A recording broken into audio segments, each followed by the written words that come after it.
हाय, good morning, सत श्री अकाल, आदाब, नमस्कार, वनकम, जय हिंद। कैसे दोस्तों, मैं हूं आपका सिर्फ आपका अपना डॉक्टर, लाडला doctor doctor Navneet Kalra. Covid के टाइम से एक टांग पे नहीं, दोनों टांगों पे अभी तक डटा हुआ हूं और अब खड़े होकर वीडियो बनाना शुरू कर दिया है। एनर्जी नहीं आ गई नए साल पे, कैसे आई इसका खुलासा तो मैं ज़रूर करूँगा, लेकिन मैंने बोला था ना, एक जादू की गोली मिल गई है मुझे। हाँ, बताऊंगा, फिर वो नाम बताना ही पड़ेगा, नहीं तो लोग कहेंगे आप तो फालतू के टंटे कर रहे हो। बताऊंगा बताऊंगा। लेकिन आज का टॉपिक ये है कि हॉस्पिटल आपके 50,000 के बिल को कैसे 5 लाख का बना देता है। क्या ये बात सच है? देखो, सच तो कुछ भी हो सकता है, और जो हो रहा है हिंदुस्तान में, है ना, आज की डेट में, तो मैं ये तो नहीं कह रहा हूँ कि सारे डॉक्टर बदमाश हैं, करप्ट हैं, सारे हॉस्पिटल करप्ट हैं, ऐसा नहीं है, ठीक है। लेकिन हाँ, ऐसा हो सकता है कुछ डॉक्टर या कुछ हॉस्पिटल मिलके ऐसा कर सकते हैं कि आपके 50,000 के बिल को 5 लाख में कन्वर्ट कर दें। सबसे ज़्यादा कौन से पेशेंट ठगे जाते हैं? एक तो वो जिनके मेडिक्लेम होते हैं, दूसरे वो जिनके पैनल होते हैं। पैनल वाला तो बेचारा ऐसा मरीज होता है, और मरीजों की भी गलती है, कुछ भी नहीं होगा, ज़बरदस्ती भर्ती हो जाएंगे। क्यों? पैनल है जी, पैनल है जी। अबे तुम्हारे ऊपर एक्सपेरिमेंट भी होते हैं फिर पैनल के नाम पे। ज़बरदस्ती मत एडमिट हुआ करो, गलती तुम्हारी भी है। चलिए, आज यही टॉपिक है कि कैसे, और 50,000 नहीं तो ये हो सकता है ये अतिशयोक्ति हो कहना कि 50,000 के बिल को 5 लाख, लेकिन हाँ, 1 लाख के बिल को 3 लाख तक बढ़ाया जा सकता है, 4 लाख तक बढ़ाया जा सकता है, 5 लाख के बिल को 10 लाख बनाया जा सकता है, बिल्कुल बनाया जा सकता है। आज आपको यही एग्जाम्पल दूंगा कि कैसे कैसे करते हैं ये सब घोटाला। अरे मेरे लाला, लाले की जान, तो आता है आपका लाले की जान। ओए, होते कुर्बान भाई लाले की जान भाई। लाले की जान नहीं, मरीज की जान गई, पैसा भी गया, जान भी गई। ऐसा भी होता है इस कलयुग में, कुछ भी हो सकता है, ठीक है। चलिए, मैं आया और लाले की जान जाना मत कहीं पे, बस यूं गया और यूं आया। अरे बंद कर दे।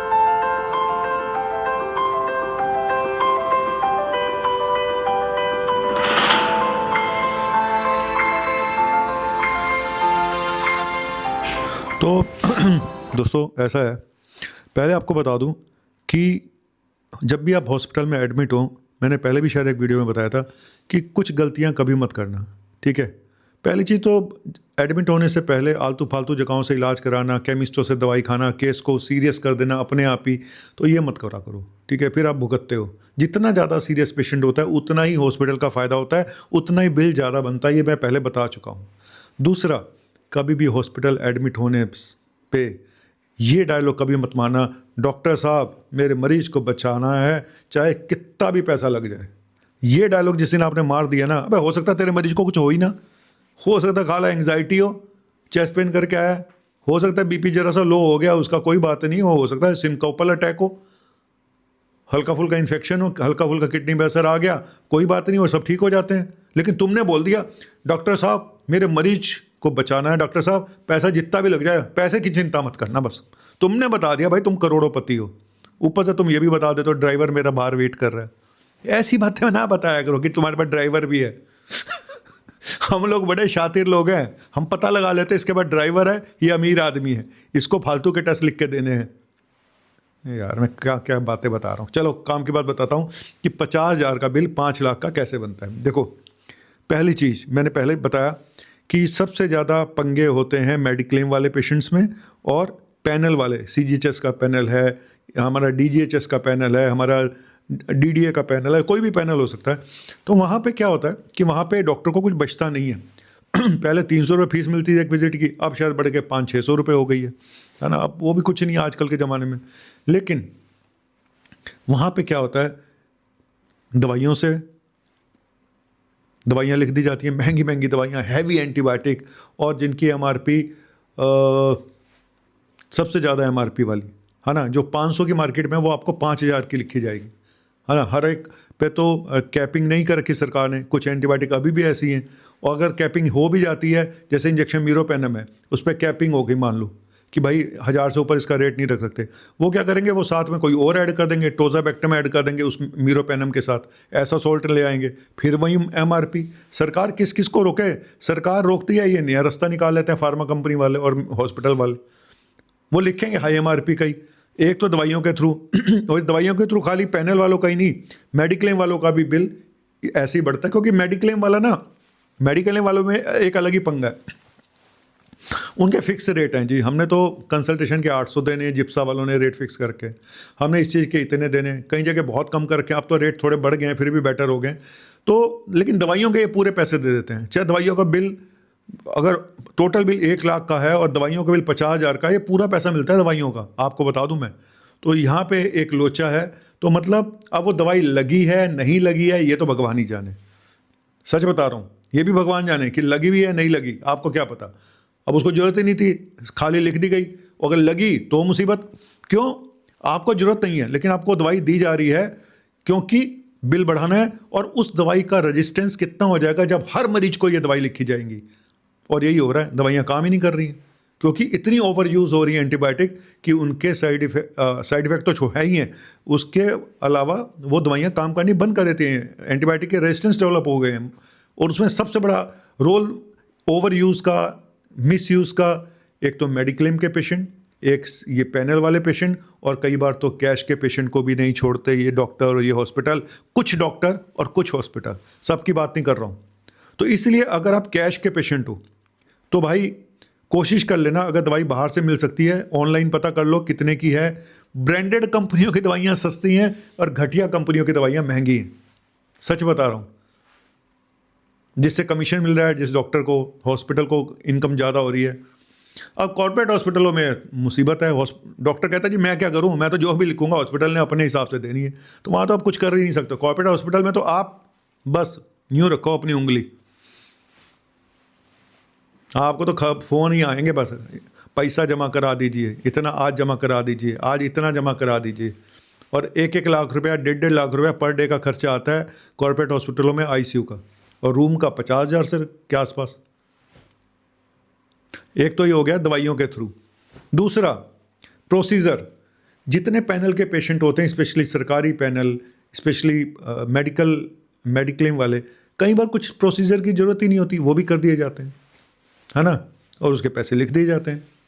अब कैथेटर नहीं डालना चाहिए था, पेशाब की नली की ज़रूरत नहीं थी, डाल दी, इन्फेक्शन अलग होगा, और वहाँ से पैसे कैथेटर डालने के 2,000 रुपये लिख दिए। तो ये है कि जहाँ पे जिस प्रोसीजर की जरूरत नहीं है वो भी कर दिया जाता है। कई बार ऑपरेशन कर दिए जाते हैं उठा के, क्यों, ऑपरेशन में पैसे मिल जाएंगे, वैसे मिलेंगे नहीं, तो वैसे कलम घिसता रहेगा, सुबह शाम आएगा देखने के लिए, वो भी बट जाते हैं पैसे, 2-3 अगर जूनियर कंसल्टेंट भी है, सीनियर कंसल्टेंट भी है, फलाना भी है। तो एक तो ये हो गया, प्रोसीजर फालतू के होते हैं। तीसरा ये है कि कई बार अब जैसे एक पेशेंट है, उसको बाईपैप लगाना है, बाईपैप उसको लगाया नहीं, या लगाया तो 2 दिन के लिए लगाया और उसमें चार्जेस में डाल दिया 4 दिन का, 5 दिन का। अब बाईपैप का 1 दिन का खर्चा 5,000 रुपये लिख दिया और 5 दिन का 25,000, 30,000 रुपये। वैसे ही बाईपैप साला 50,000 का तो वैसे ही मिल जाता है, और सेकेंड हैंड 30,000 का। तो ये हो गया। ऑक्सीजन कितनी लगाई कितनी नहीं लगाई, तो ये ऐसे खर्चे हैं जहाँ आप तो बाहर बैठे हो, आपको क्या पता आईसीयू के अंदर क्या हो रहा है।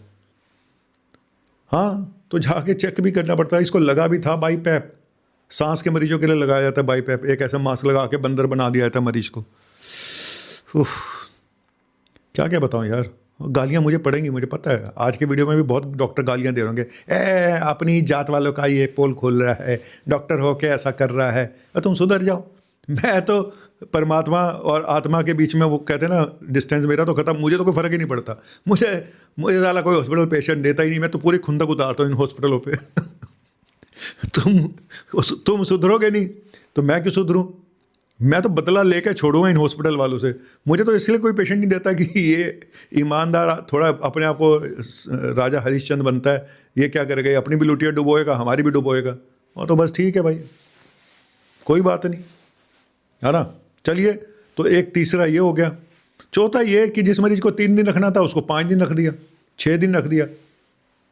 कल बोलते थे छुट्टी के लिए, और छुट्टी वाले दिन कहते हैं आज TLC थोड़ा बड़ा हुआ है, अभी 1 दिन और रुक जाओ, आज थोड़ा सा ये है, अभी 1 दिन और रुक जाओ। फिर शनिवार आ जाएगा, फिर शनिवार को बोलेंगे अच्छा कल कर देंगे छुट्टी, फिर अगले दिन संडे पता चलेगा डॉक्टर साहब तो आया ही नहीं। डॉक्टर साहब तो छुट्टी पे हैं, अब परसों होगी। अरे माँ का नाकी साका, 2 दिन का कर, जिसको 4 दिन रखना होता है उसको 6 दिन रख लेते हैं, तो यहाँ से बिल बढ़ते हैं। तो मैंने बताया दवाइयों के थ्रू, प्रोसीजर के थ्रू, आलतू फालतू चार्जेस के थ्रू, और ये चार्जेस कई बार हिडन चार्जेस भी होते हैं, है ना।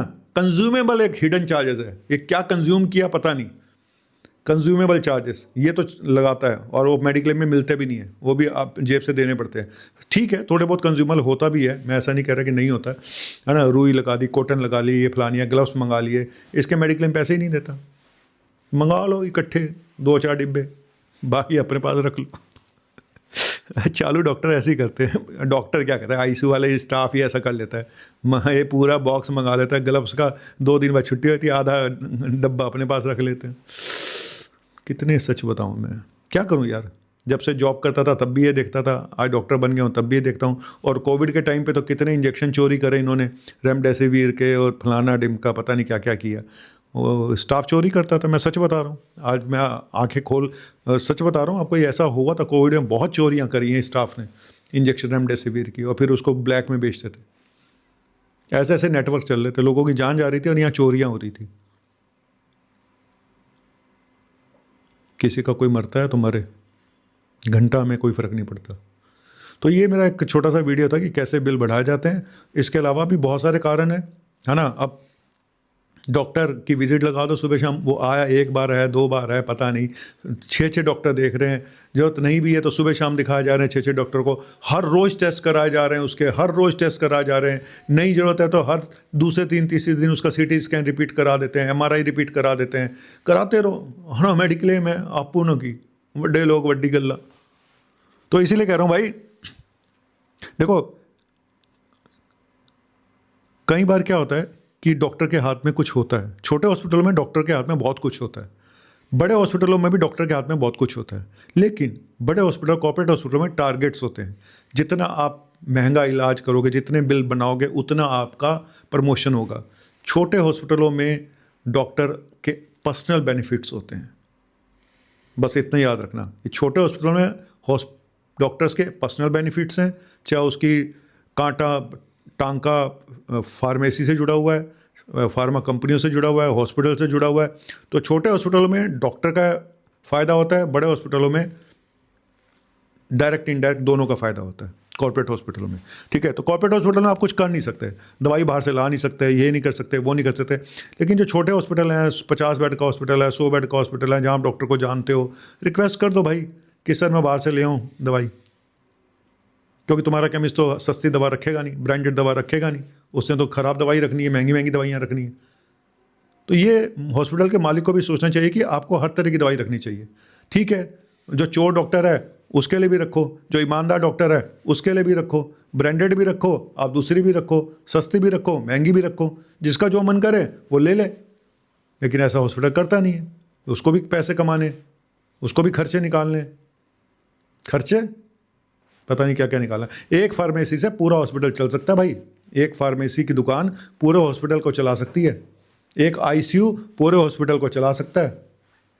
जितना ज़्यादा सीरियस पेशेंट, उतनी ज़्यादा दवाइयाँ, उतने ज़्यादा टेस्ट, उतने ज़्यादा डॉक्टर देखेंगे, और आपका बन जाएगा बम्बू।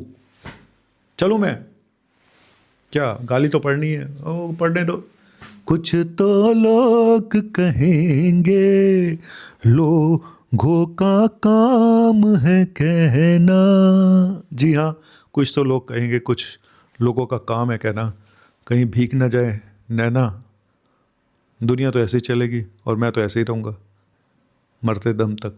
ज़िंदगी बची कितनी है, 10-15 साल और बस। तो जितना भला कर सकता हूँ। कभी कभी करप्शन थोड़ा बहुत मैंने भी किया लाइफ में। अब गिल्ट होता है कि क्यों किया नवनीत, तूने क्या मिला। शुरू में किया था जब भूखा मर रहा था, लेकिन जब बाद में पता चला कि नहीं ये तेरे बस का नहीं है भाई, तो मैं भी सुधर गया। अपने आप ही सुधरा हूँ, सही बता रहा हूँ, किसी ने सुधारा नहीं, मेरी अंतरात्मा नहीं बोला नवनीत ये सब गलत है। इसीलिए मैंने अपनी फार्मेसी खोली, और पिछले 15-20 सालों से जब से मैंने अपनी फार्मेसी खोली, मैं तब से 15 से 20% डिस्काउंट देता आ रहा हूँ, जब कोई डिस्काउंट नहीं देता था, सच बता रहा हूँ। और कभी हाई MRP की दवाइयाँ हमने नहीं रखी। जो अगर हाई MRP की दवाई आती है तो उसमें हम 50%, 60%, 70% तक भी डिस्काउंट देते हैं, क्योंकि हमें बच रहा है तो हम पेशेंट को क्यों ना दें। हमें पता है वो 300 की है ही नहीं, हमें तो 80 रुपये की पड़ रही है, 90 रुपये की पड़ रही है, तो हम पेशेंट को 150 की देंगे तो भी हमें बच जाएगा, 120 की देंगे तो भी बच जाएगा। तो ये अंदर की बातें हैं कि डिस्काउंट मैं तब से देता आ रहा हूँ जब कोई भी नहीं देता था। जिसको पता है मेरे पास जो पेशेंट पुराने हैं उनको सब पता है। तो यही है, भगवान ने चलिए बहुत ज़्यादा मैं इमोशनल हो जाता हूँ, फिर मैं अपनी भी पोल खोलना शुरू कर दूंगा, फिर आप कहोगे डॉक्टर साहब आप भी तो ऐसे ही हो। अबे सारी दुनिया ही ऐसी है, कौन है, हर कोई चूना लगा रहा है एक दूसरे को। बस वक्त वक्त की बात है, कब मरीज डॉक्टर को चूना लगाएगा, कब डॉक्टर मरीज को चूना लगाएगा। फिर बोलता हूँ अच्छे लोग हर जगह हैं, बुरे लोग अच्छे जगह हैं, अच्छे पेशेंट हर जगह हैं, बुरे पेशेंट हर जगह हैं। सारा समाज अच्छे और बुरे लोगों से भरा हुआ है। क्या करूँ मैं, कुछ नहीं कर सकता। तो बस चलता हूँ और चलते चलते यही बोलूँगा कि